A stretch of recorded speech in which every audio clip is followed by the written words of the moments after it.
Assalamualaikum warahmatullahi wabarakatuh.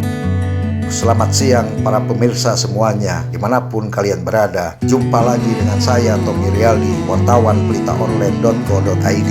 Pada kesempatan ini saya tengah berada di kota Tasikmalaya untuk mengabarkan atau menginformasikan seputar pembangunan dalam wilayah kota Tasikmalaya di 2022 ini, baik yang dibangun oleh pemerintah kota Tasikmalaya, pemerintah Provinsi Jawa Barat maupun oleh pemerintah pusat. Selengkapnya, mari kita dengarkan dan simak bersama-sama liputannya. Beragam proyek infrastruktur yang dibangun dalam wilayah kota Tasikmalaya 2022 ini seakan menyambut kembali dari heningnya deru pembangunan selama ini. Memerhatikan itu, seperti yang terlihat oleh kasat mata, sebagian ruas Jalan Haji Jenderal Mustofa dan ruas Jalan Cihideng, kota Tasikmalaya, sedang ada hiruk-pikuk geliat pembangunan. Benar saja, tertuju pandangan di kedua ruas jalan itu, informasinya sedang ada pembangunan pelebaran trotoar. Dari informasi yang diperoleh, pelebaran trotoar di Jalan Haji Jenderal Mustofa dan Cihideng tujuannya menata kota, dan selebihnya untuk mendukung pencapaian visi dalam mewujudkan kota Tasikmalaya maju. Hal itu dimungkinkan saja, karena selama ini yang kita ketahui, kedua ruas jalan itu selain terlihat semrawut juga tak luput dari tingginya tingkat kemacetan. Dengan adanya program pelebaran trotoar yang sangat strategis ini, perlu kiranya didukung oleh segenap lapisan masyarakat kota Tasikmalaya.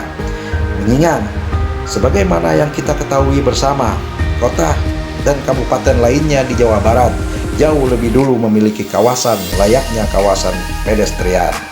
Hanya saja pertanyaannya kepada pemerintah kota, sudah siapkah mengantisipasi segala imbasnya, mulai dari kantung parkir dan lahan PKL? Kalau pelebaran trotoar yang pada akhirnya tertuju pada konsep pedestrian, ini tidak disediakan kantong parkir maupun lahan PKL, tidak menutup kemungkinan kemacetan dan kumuh akan lebih parah lagi melanda kota yang terbilang kota asri ini. Lantas di mana letak kenikmatan dan kenyamanan bagi pejalan kaki setelah terwujudnya trotoar yang menelan anggaran miliaran rupiah ini? Mari kita kaji bersama-sama. Mendorong kota Tasikmalaya maju dan mendapat banyak kunjungan para pelaku usaha, baik industri maupun wisata. Bukan saja pemerintah daerah yang asik bersolek mempercantik wajah dalam kota, melainkan pemerintah pusat dan pemerintah provinsi pun turut ambil bagian dalam mendorong pembangunan kota berjulukan Kota Seribu Bukit ini. Dalam hal ini, Kementerian Pekerjaan Umum dan Perumahan Rakyat melalui Balai Besar Pelaksanaan Jalan Nasional DKI Jakarta Jawa Barat telah pula turut andil membangun infrastruktur jembatan berskala nasional, yaitu membangun jembatan Ciloseh yang berlokasi di Kampung Cimerat, Kelurahan Sukaasih, Kecamatan Purbaratu, Kota Tasikmalaya. Sementara pemerintah provinsi melalui dua lembaga teknis, yaitu Dinas Sumber Daya Air dan Dinas Bina Marga Penataan Ruang, seakan tidak mau ketinggalan untuk mendorong kota yang memiliki banyaknya sentra kreatif ini. Melalui Satuan Kerja Perangkat Daerah, Dinas Sumber Daya Air misalnya, pemerintah Provinsi Jawa Barat telah pula mengalokasikan anggaran yang tidak sedikit untuk melakukan penataan dan revitalisasi kawasan Situ Gede. Kendati di 2022 ini baru teralokasi 6,3 miliar, namun setidaknya untuk penataan dan revitalisasi kelanjutannya di tahun berikutnya bisa saja akan lebih besar lagi. Karena sesuai rencana pemerintah Provinsi Jawa Barat, penataan dan revitalisasi kawasan Situ Gede ini secara keseluruhannya dianggarkan sebesar 40 miliar.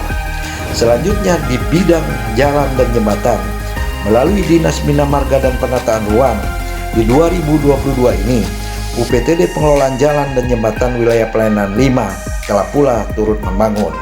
Meskipun hanya menyerap anggaran 1,1 miliar, namun setidaknya pekerjaan pembuatan gorong-gorong dan saluran drainase yang sedang dilaksanakan di ruas Jalan Insinyur Haji Juanda dan sekitarnya, atau tepatnya di Bundaran Linggarjati, Kecamatan Mangkubumi, Kota Tasikmalaya ini dinilai cukup berpotensi dan diharapkan mampu meminimalisir genangan air seperti yang selama ini kerap terjadi, mudah-mudahan.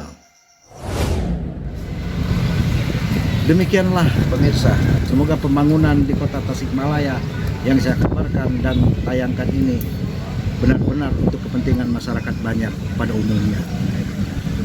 Bukan kajian proyek semata, untuk kepentingan yang mempunyai kepentingan. Akhir kata, saya dari kota Tasikmalaya mohon pamit dan salam jumpa pada program Bangtong Jalan-Jalan pada tayangan berikutnya. Wassalam. Sigap menyiarkan pembangunan negeri di Pelita Online Channel. Liputannya memberikan seputar informasi konstruksi. Hanya Pelita Online Channel yang berani menayangkan sosok pahlawan jalan, memberi kenyamanan.